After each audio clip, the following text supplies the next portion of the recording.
Hello students, welcome to another video. आज की video में हम लोग डिस्कस करेंगे the bluest eye by Toni Morrison. The bluest eye को पब्लिश किया गया था 1970 में और ये टोनी मॉरिसन का फर्स्ट नॉवल था। सबसे पहले हम टोनी मॉरिसन के बारे में जान लेते हैं। ये एक फीमेल अफ्रीकन राइटर हैं। इनकी डेट ऑफ बर्थ है 1931 और डेट ऑफ डेथ है 2019। ये एक पहली ब्लैक वुमेन थी जिन्हें नोबेल प्राइज़ विन किया अपने वर्क्स की वजह से।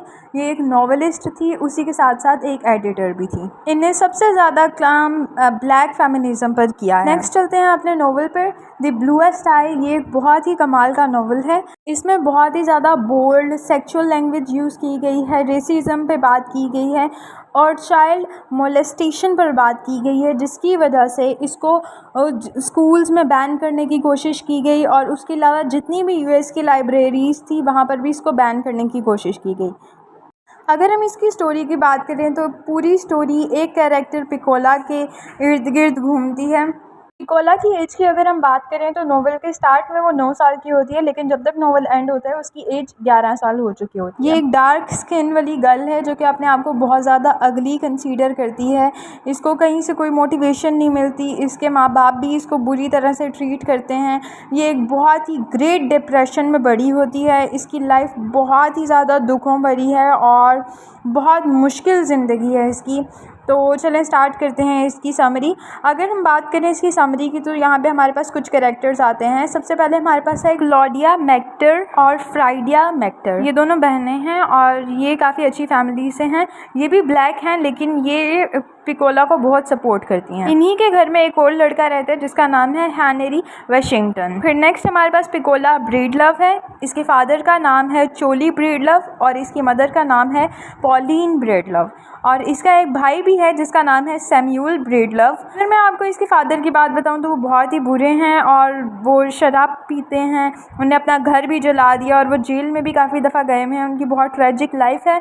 अगर हम इनकी मदर की बात करें तो वो भी अकेला रहना पसंद करती हैं। वो भी अपने आप को बहुत अगली समझती हैं और वो वाइट से बहुत इंस्पायर्ड हैं। वो किसी वाइट फैमिली के घर में काम करती हैं तो बस वो उनसे हर टाइम इंस्पायर्ड रहती हैं। इनका एक पाँव भी टूटा हुआ है और एक दांत भी टूटा हुआ है। फिर अगर हम इनके भाई की बात करें सैम्यूल ब्रीडलव की तो वो 14 साल का है और वो अभी तक 27 टाइम्स अपने घर को छोड़ के जा चुका है।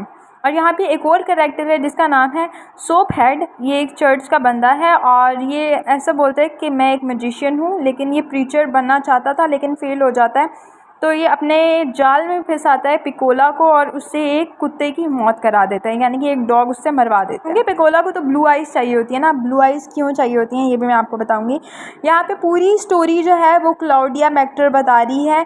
वो नरेटर है। उनके घर में पिकोला आके रहती है और पिकोला बहुत खामोश रहती है। उसकी बहुत बुरी हालत होती है और उसे पता चलता है कि जो पिकोला है उसके ही फादर ने रेप कर दिया। और एक दिन उसका जो फादर है वो बहुत ज़्यादा ड्रिंक करके आता है और वो देखते हैं कि पिकोला बर्तन धो रही है तो वो उसको वहाँ पे पकड़ के रेप कर देता है।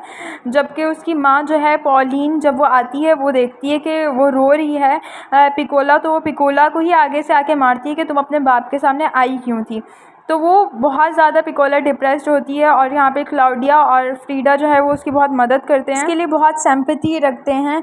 लेकिन पिकोला को कोई बचा नहीं सकता। वो मतलब डिज़ायर उसके दिल में पैदा होती है कि अगर मैं बस ब्लू आइज़ होंगी ना, मतलब अगर मैं वाइट हो जाऊँगी ना तो बस फिर सब मेरी कदर करेंगे और सब बहुत अच्छा होगा। लेकिन ऐसा होता नहीं है। वो इसके लिए कोशिशें भी करती है लेकिन बुरी तरह से हारती है और फिर कुछ टाइम बाद वो अपने ही फादर के बेबी से प्रेग्नेंट हो जाती है।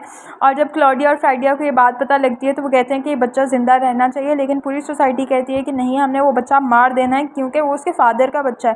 ठीक है, और वो है भी बहुत छोटी, 11 साल की बच्ची है। ठीक है, और फिर एंड पे क्या होता है कि उसका बच्चा भी मर जाता है और वो खुद पागल हो जाती है। मैरीगोल्ड के फ्लावर्स का थोड़ा सा यूज़ हुआ है। क्लाउडिया और फ्राइडिया उसके लिए मैरीगोल्ड के फ्लावर्स उगाती हैं कि अगर ये खिल गए तो हमारी जो पिकोला है वो बच जाएगी, उसका बच्चा भी बच जाएगा। लेकिन ऐसा होता नहीं है। एट दी एंड पिकोला ये सब कुछ फेस करके मर जाती है। इसकी अगर हम थीम्स की बात करें तो racism, trauma, powerlessness, family, love और डिज़ायर है। तो होप सो आप लोगों को ये वीडियो अच्छे से समझ आ गई होगी। मिलते हैं नेक्स्ट वीडियो में। Thank you so much for watching this video. Channel को सब्सक्राइब करें, वीडियो को लाइक करें। अगर आपको किसी भी टॉपिक पे वीडियो चाहिए तो आप लोग मुझे कमेंट कर सकते हैं। Thank you.